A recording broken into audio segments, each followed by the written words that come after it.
Watch me turn this iPhone demo into a Spotify ready track. But first, over 90% of producers get this part totally backwards. So grab your demo and follow along, or just grab the free demo to polish checklist below. Okay, step one, most beginners just jump straight into the production, but the song itself isn't ready yet. So how do you know if your song is ready? I always run it through these fast 3 checks here.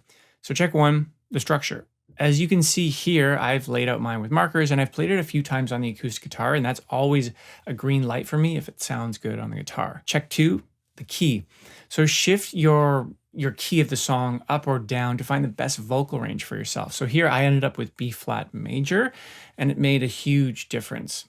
Like, if you haven't done this yet with any of your songs, I think you're going to be really surprised. Check 3, the tempo. I bumped this one up from 90 to 94 beats per minute, and that slight change completely shifted the energy in the groove. So I think you'll also be surprised how much it can affect your song just moving it a few BPM. I used to skip these steps and I'd waste just hours fixing them after the fact. So save yourself the headaches. Always run your demo through these checks first. So now that the song is solid, we can start thinking about production, and this is where things start to get fun. But before you just start adding instruments, stop. First, we need to sketch a dynamics map and ask, where do I want energy? Do I want big, loud choruses, quiet breakdowns, intimate verses? For me, in this song, I want my choruses to hit hard, the verses to be softer, and I want like this super quiet breakdown. So once I've mapped that out just in my mind, or you can do it on paper, I will move into what I like to call the dream phase. So open up the Logic notepad, or even just grab a pen and paper and write down every sound that you just imagine to be in the track. So for this one, I want a guitar, banjo, drums, fiddle. I'm just imagining here. There's no wrong answers.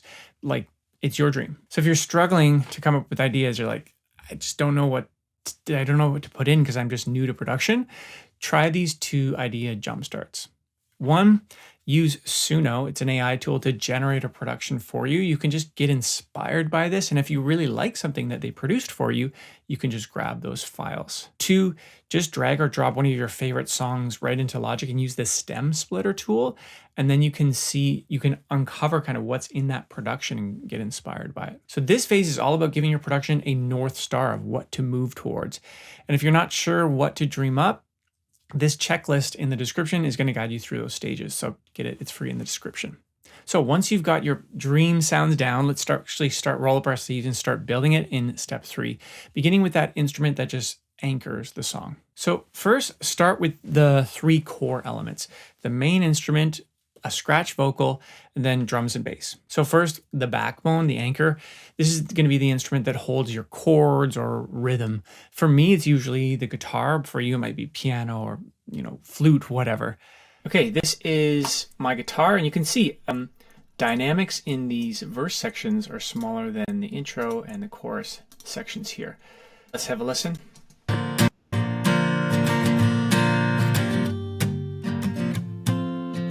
Coming to the chorus.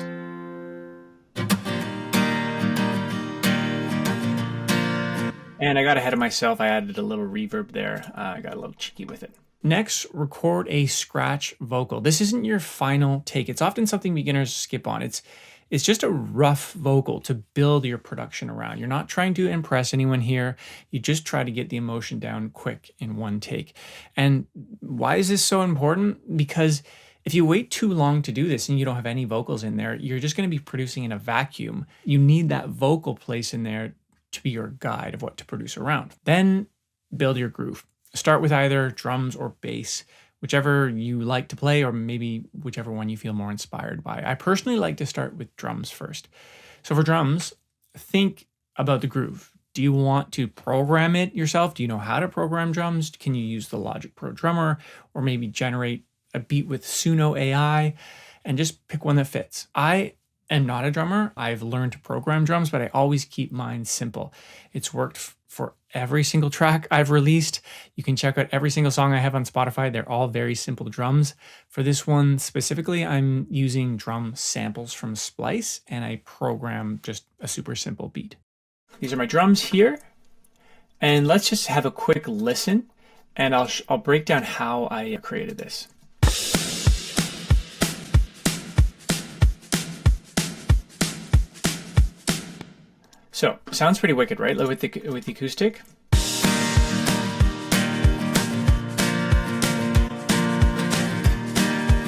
So I didn't go into that blindly. I knew for that beat, chun-cha, chun-cha, chun-cha, wanted that there. So I use Splice as a main sample tool. This is what it looks like. And you can search for specific elements. You can search for anything really. And I'm using the Drum Machine Designer to pull in samples. So this kick drum here, what it is actually just a kick sample. It looks like this. It looks like this, sounds like this. Oh, can't hear it here. So that's just from Splice. And now the snare, same thing.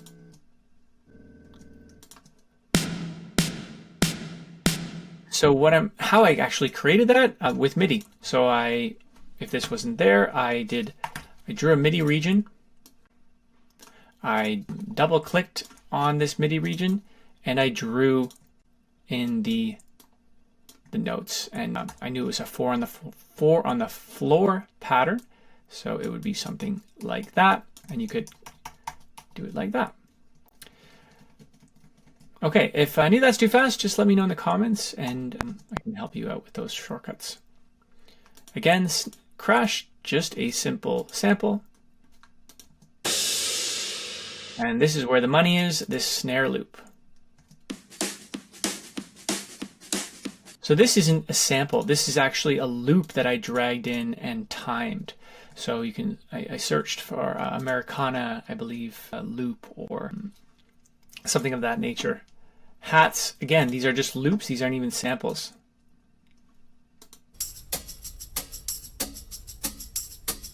They're actually recorded instruments from, well, at least the creator of the pack on Splice said they were actually recorded. And I'm just timing them in, and I get something like this.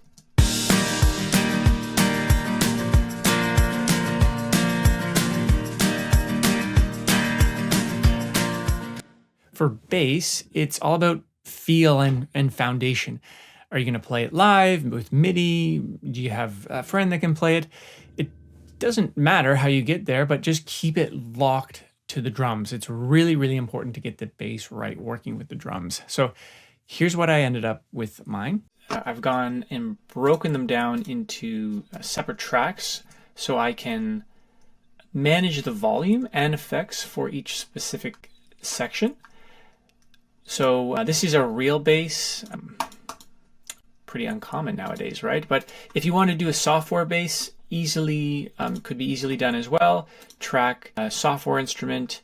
You could try one of the bass in Logic, or using something if you really invest into a paid instrument. The Trillion Spectrasonics bass is really great as well. So here's what it sounds like. Just bump that up so you can hear it a bit. Let's listen to the chorus, and then let's add the other instruments in.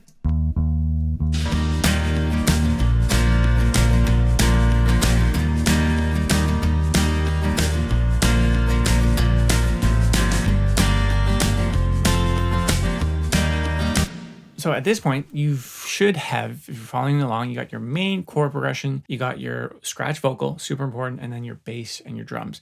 Actually, just with those elements, you've kind of built 80% of it. So you got the hard part done. Now it's time to dress it up a little. So let's go back to that dream list and start just layering in the magic for step 4. Okay, so start choosing instruments that elevate the emotion and just fill out the songs. We got our core, right? For me, the ones that are going to fill and add contrast are the banjo and electric guitar. And that's really going to create that dynamic between the chorus and verse sections. If you're still unsure what to add, you're like, I don't know how to fill out a song, just grab the demo to polish checklist in the description. It's going to prompt you to help you guide you through layering those choices. All right, banjo, electric guitar. These honestly sound so great now and help lift the track so much, because as I mentioned, this is the foundation, right, of the first floor of your house, the structure. Now we have flavor with banjo. Watch as I add the recorded banjo in.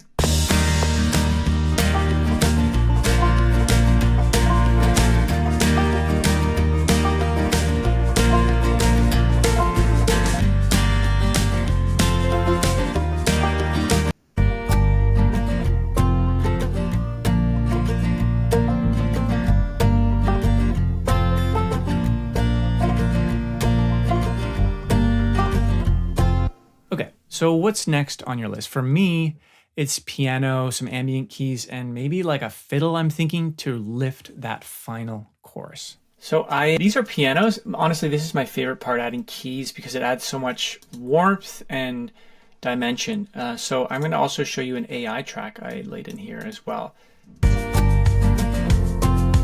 All right, so these are the pianos that I played on the MIDI keyboard.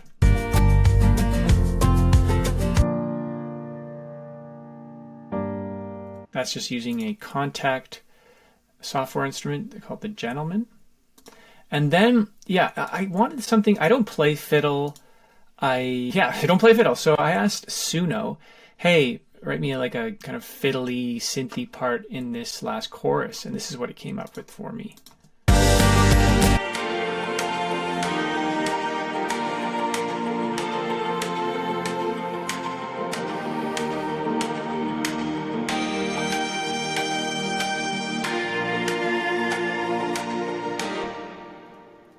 You can tell it sounds like it has those artifacts, but I actually quite like it in the context of the mix, especially around this part when it goes higher. Let's listen.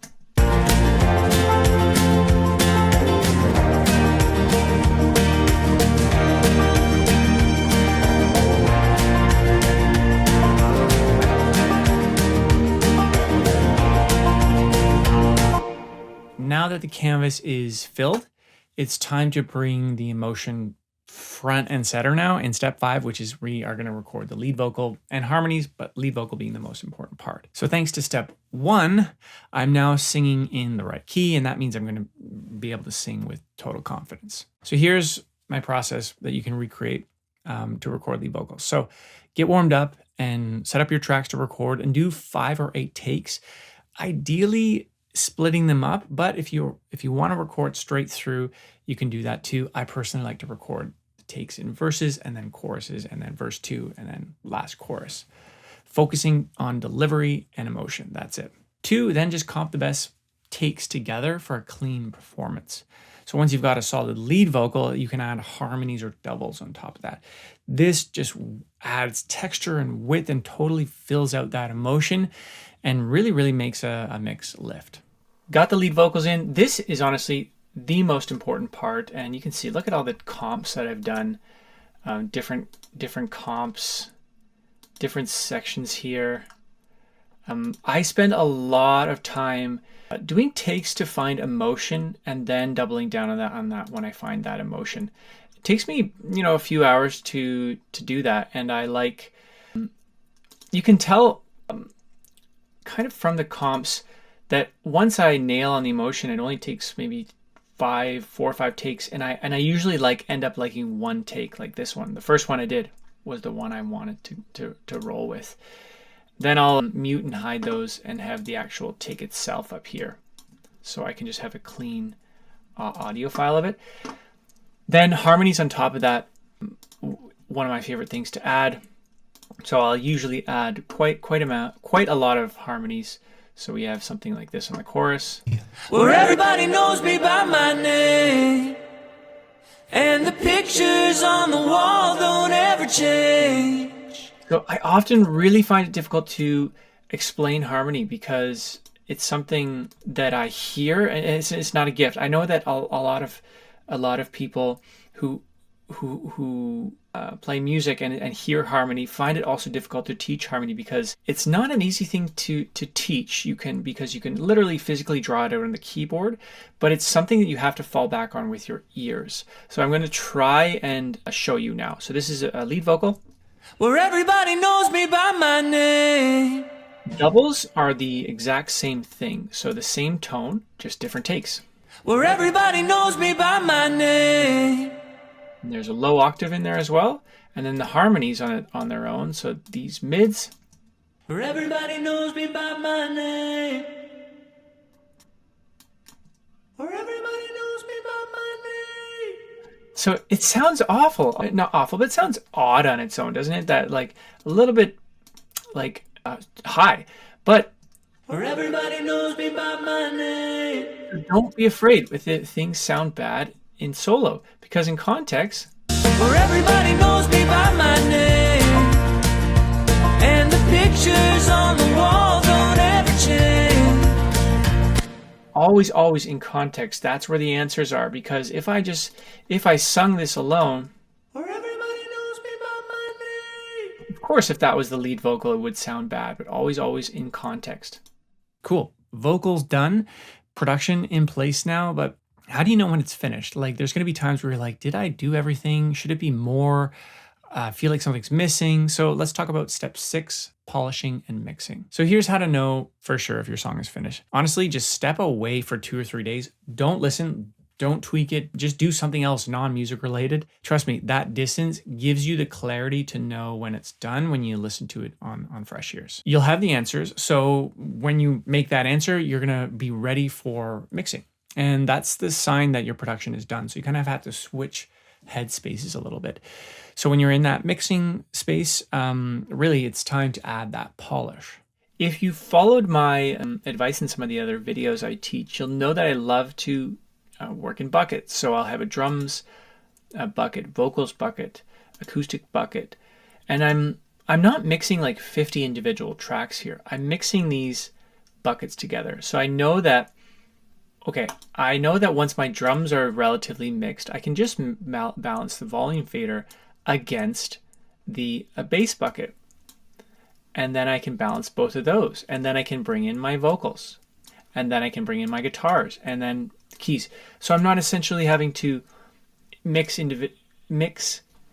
individual tracks. I mix up. So I first open the drums bucket and I start with a kick, and then I mix in the snare and crash and snare loop. Then I know that this bucket is relatively mixed well. So mix up in each bucket, and honestly, that is going to get you 80% there with your mix. It's all about the volume. When you're doing that, you can flirt with adding some stereo bus compression on your mix bus or stereo out.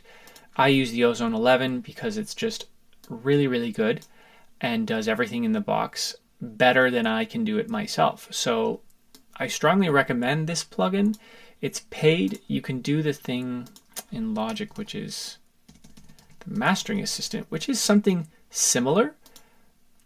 It's similar, but it's just not as strong as this one.